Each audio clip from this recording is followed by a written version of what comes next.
welcome to another edition of the 5-Star Podcast of Wrestling. I am your host, Sean Meyers, joined today by a new special co-host, Kyle Dawson. Kyle here joining us for the first time. Kyle, thank you for taking the time on this busy day. I want to quickly just get into your background as a wrestling fan. I did this both with Sean Saputo and Justin Lowry previously, so kind of talk about how you became a fan of pro wrestling. Well, I watched it as a kid. I think as most wrestling fans probably came to start to like it. I started to get away from it, coincidentally enough, after the death of Chris Benoit. Maybe a couple months, a year after that, started to really get away from it. Didn't really watch it again until near Raw 1000. And CM Punk, oddly enough, got me back into it. Was my favorite wrestler for a long time, and now it's stemmed from there and kind of watching it every week and streaming pay-per-views illegally. Was able to get back into it, and once I got to Waynesburg, where I graduated a year ago, we started watching a couple of buddies of ours. Started watching it pretty much every week. We throw like little mini get-together parties for pay-per-views, and they started to read the dirt sheets and everything, and really started to get heavily back into it, kind of as a passion. And one thing I know about you, Kyle, is the Royal Rumble party. I heard is just tremendous. That is the biggest event of the year at Waynesburg, correct? Well, WrestleMania was probably a little bit bigger. We did a pool for that too, where we did all the matches, picked them all, had a stipulation that we picked, sort of like what Wrestle Rumble does. We did that for WrestleMania too, but for the Royal Rumble, we probably started drinking and having a good time at probably 10 or 11 in the morning, which is the same thing for WrestleMania. But we cook out, we grill those days, even if it's cold outside. We kind of just hang out, and then we have a big Royal Rumble pool that everyone chips in money for, and then we did it for the women this year too. And then we just watch it with like 15, 16 to maybe up to 20 guys, and it's pretty crazy. Did you win this year?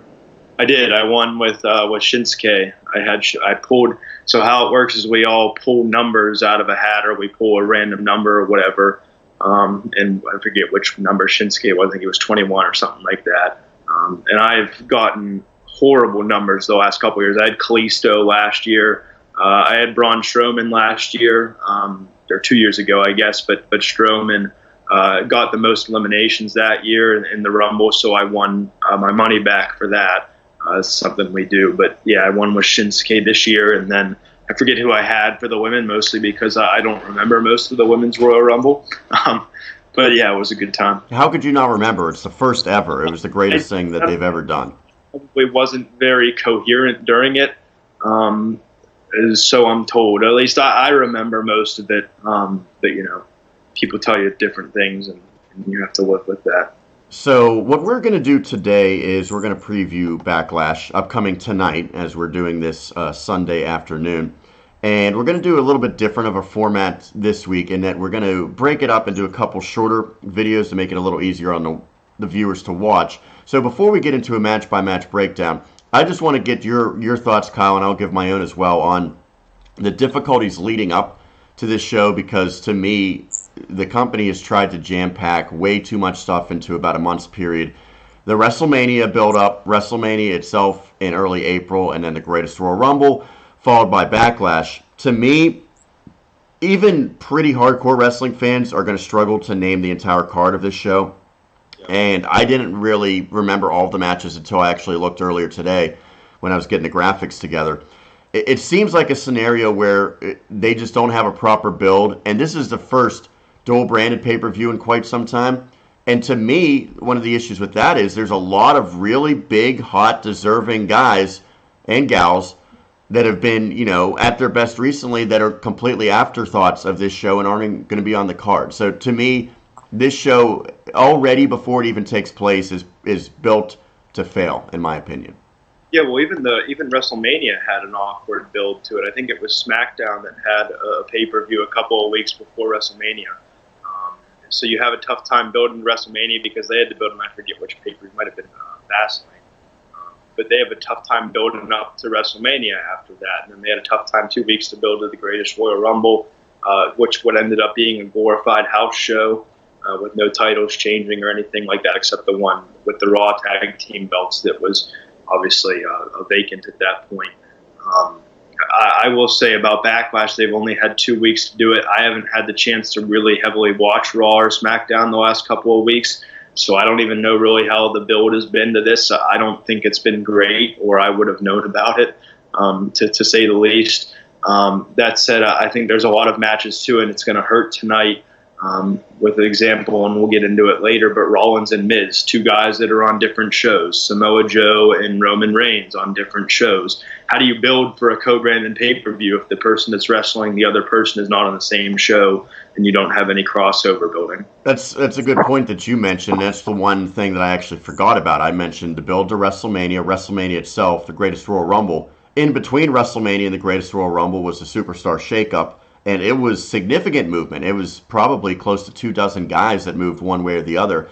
So there's not a lot of continuity, to your point. It almost seems like in the future, if they want to have this pay-per-view have any chance at success, one, you got to move the Greatest Royal Rumble to another time of the year. It didn't make sense to have what they hyped to be this big show right after WrestleMania. And two, to have the Superstar Shakeup kind of mid-stream between one big event and another just seems to cause some issues with the storylines. Like you said, there's two matches that are pretty significant where you have guys on different brands. So the most they can really do is just cut a promo on one another. And Samoa Joe's tried his best to make it work. I think he's been good with this, but especially on the other match, The Miz and Rollins, there's a title on the line. Well, what if The Miz wins that title? There's a lot of questions that sort of make it a jumbled mess, in my opinion, for this show. So it's just too much packed together. I agree, and I've said that a long time with even the dual brand and not dual branded pay-per-views where they had Raw exclusive and SmackDown exclusive. It's too much to have for a casual wrestling fan. I mean, you or me or any of the guys down here at Waynesburg or any big time and really into it wrestling fan is going to watch every 2 weeks, but a casual wrestling fan is not going to watch Monday, Tuesday, Wednesday for NXT, Saturday for an NXT takeover if it's one of those, and then Sunday for a Raw or a SmackDown pay-per-view, and then repeat that process every couple of weeks. And obviously there's not an NXT takeover every Saturday, but the amount of content that you're expected to watch and keep up with in order to know what's going on has gotten to the point where it's 4 or 5 times a week at points, and I don't think that is a recipe for success for any more than just the internet fan or the people that are hardcore into it. I don't think that's a recipe for success for the casual fan, is to have them try to sit through Raw, SmackDown, NXT, and then, which if you don't want to watch NXT, whatever, but then to have to sit through a pay-per-view every 2 weeks and take up 3 to 4 hours. And at times with WrestleMania and the Greatest Royal Rumble, they took 5 hours out of a Friday afternoon, which I know because it was in Saudi Arabia. So there's a little bit of a time difference there, but to take 5 or 6 hours twice in a 2 week span is something that casual fans not necessarily can't get into. Those cops aren't coming for you, are they, Kyle? I don't believe so. It's also a fire truck, but I think I'm safe. Okay, I know you're by the kitchen. I don't want any flames coming up in the middle of this podcast. But yeah, it's not for me. Okay. One thing that I also want to note is the challenges of having a dual-branded pay-per-view. When you give each brand its own show throughout the year, much like Sean Saputo and I talked about, maybe you have 4 Raw exclusive, 4 SmackDown exclusive, and then 4 with the joint. Obviously, you keep WrestleMania, SummerSlam, Survivor Series, and Royal Rumble joint pay-per-views. To me, that would make more sense because in that scenario, you allow a lot of your mid-card talent to have good storylines that lead to pay-per-view matches. When you look at tonight's show, and again, it was a difficult build just because of the time constraints that they've had to work with. But you look at the people that are left off of it. First, we'll start on Monday Night Raw. Just some names off the top of my head. Ronda Rousey is not going to be featured tonight. I don't think that she's going to be on at all because she's in the Natalya, Mickie James storyline, and they don't have a match. At least it hasn't been announced to this point. They could always add stuff last minute. They have a tendency to do that. She's not slated to be featured. Elias, who's been one of the biggest stars on Raw and in the entire company, he's going to be there, But right now it's unadvertised, so I don't know if that means he'll have a match, he'll have a performance, maybe he'll simply just be doing something on the pre-show. Bobby Roode, the guy that he's going against, the person that they're trying to make into a bigger name since his transition to Raw, he's not featured on SmackDown. You look at no tag teams being utilized, so the Bludgeon Brothers and Usos, I assume that they're going to have another match pretty soon, but it doesn't look like it's tonight. You don't have the New Day featured. You don't have The Bar, Anderson, and Gallows. Also on the women's side, you don't have Becky Lynch. You don't have Asuka. To me, and none of the new people that the NXT call-ups are going to be utilized. Go back on Raw. You're not going to be seeing Drew McIntyre. You're not going to be seeing Ember Moon, at least for how the card's set up now. To me, it screams of some big-time stars that need these opportunities that are going to get shortchanged, because if you think you're going to have 8 to 9 matches at each pay-per-view, 4 or 5 on SmackDown, 4 or 5 from Raw, that leaves potentially 3 or 4 matches off the card that would have been there if it was simply a single brand pay-per-view. Yeah, and that's a bad thing, in my opinion. You don't even mention the Raw tag team, nothing from the Hardy and Wyatt team or from anyone in that division. No Iconics on the SmackDown side. This is, again, a problem. I know I just got done saying that dual-branded pay-per-views are probably the way to go just for the casual wrestling fan, because then they don't have to watch a pay-per-view every 2 weeks. But having a Raw and a SmackDown unit that now are co-branded for a pay-per-view, and you don't have, you mentioned all of the names, and there are way more, too, that aren't being utilized on the card, and that's been a big sticking point for the hardcore fan and even to a point the casual fan for a long time, as you're not utilizing stars. Dolph Ziggler, Drew McIntyre, Elias, anybody on the Raw side, Bobby Roode, anybody on the SmackDown side. Now you're not going to utilize them. They'll be underutilized, and they'll get lost in the card until we get another round of releases here in a month or two. And then they trim down the roster a little bit. But what's the point of having these mid-card feuds on the shows on Raw and SmackDown if they culminate on Raw or SmackDown and rather than a pay-per-view? Right. I always agree with that. And I thought your point is well taken. I didn't like the fact that they alternated every 2 weeks, and how many they were having, like 20-plus pay-per-views at this time a year ago. That was way too many. But I think 12, 4 SmackDown, 4 Raw, and 4 Mutual, or maybe Sean Saputo said you want to do Money in the Bank, have both brands on there, and then maybe do 4 Raw, 3 SmackDown, something like that. That would make a lot more sense, where you're not just jamming pay-per-views down the viewers' throats all the time, but you give those mid-card guys an opportunity to shine when their brand's sole exclusive pay-per-view comes around. Yeah, and it also gives an opportunity to actually build storylines better than the WWE has built most of them. I mean, we're getting and we can again talk about this when we get through the card, but we're getting a Kevin Owens and Sami Zayn versus Lashley and Braun Strowman match that basically got built for a week and got thrown together to throw on the card to put Lashley on there and have Braun Strowman be on the card. We're having a Samoa Joe and Roman Reigns match that Samoa Joe came back the night after WrestleMania, had a promo on Reigns, had a promo the next week, and now has cut video promos on his phone for the last 2 weeks to kind of get ready for this match. The worst thing about the video promos on the phone is the terrible, bright, colorful text that they put on there. That nothing drives me more crazy than that currently in WWE. Absolutely, but again, it's, to me, the build of the matches and the build of the feuds and storylines is just not there. And I'm one that I want to be able to get, even if I'm a casual fan, I want to be able to get invested into a match more so than just saying, oh, I like Roman Reigns, or oh, I like, insert wrestler here, so I'm going to root for them to win. To me, there needs to be a storyline. There needs to be advancement of that storyline. And when you do a co-branded pay-per-view and you have people on different sides of the fold, you're not going to get that build. There are matches at WrestleMania we didn't get billed for. And that's just, I guess, a product of what WWE is. But maybe it takes more hours to do that. I don't know what the solution is. But there needs to be a better build for matches. And I can't get invested into a match, and I don't want to watch the match unless it's between two technicians like Shinsuke Nakamura and AJ Styles. I'll watch that match with no build. I'll watch pretty much any Daniel Bryan match with no build, and it won't matter. But for a guy like, and I don't mean this is a knock on anybody, but for guys like the Bludgeon Brothers or anybody else, if there's no feud built with that, I don't want to go in and watch a 5-minute squash match, if that makes sense. Right, and I get that. One last thing I want to touch on before we step aside and then actually do the match-by-match breakdown with our predictions.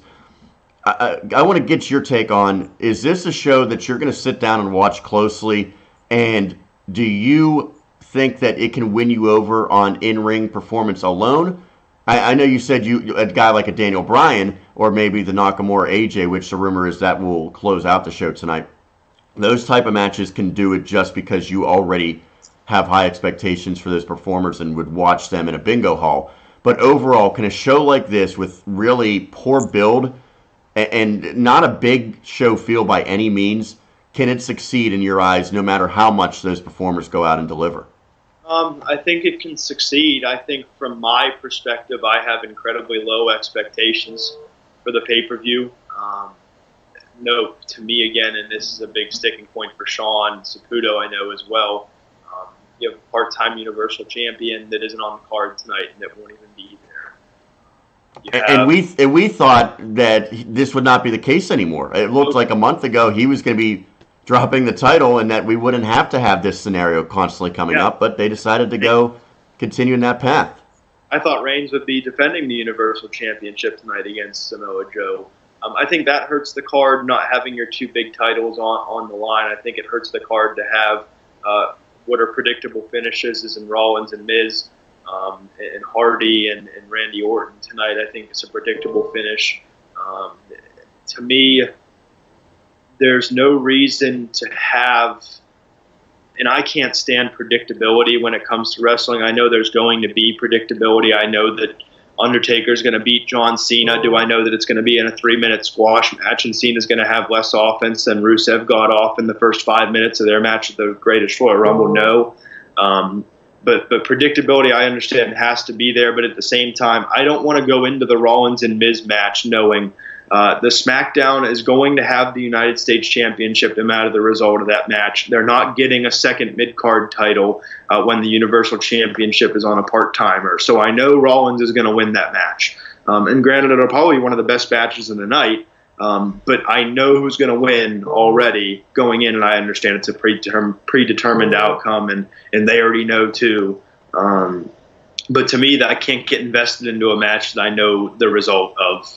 Weeks before the match is even contested in the ring. And I will say, Rollins right now sort of feels like he's world champion caliber, doesn't he? I mean, the role that he's been on the last couple of weeks, and really going back to the night that he wrestled in the Gauntlet match for, an hour and 5+ minutes, he's been one of the hottest guys on Raw, so he sort of is, in some extent, to me, the de facto champion of Raw right now, because I know, like you said, Lesnar's not there. Lesnar's probably not going to be there very much, and I don't know if he's ultimately going to finish up this thing with Roman Reigns after the controversial finish, which may or may not have been the way that they planned it. But to me, that's a big loss for Raw to not have that title defended. And as a result, what's the biggest match on Raw tonight?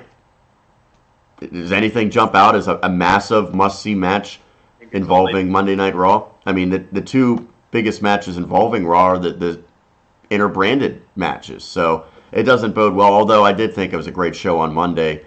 It seems like the Red Brand is going to struggle a little bit here tonight to win over some of the maybe more casual viewers and get them to tune in every week.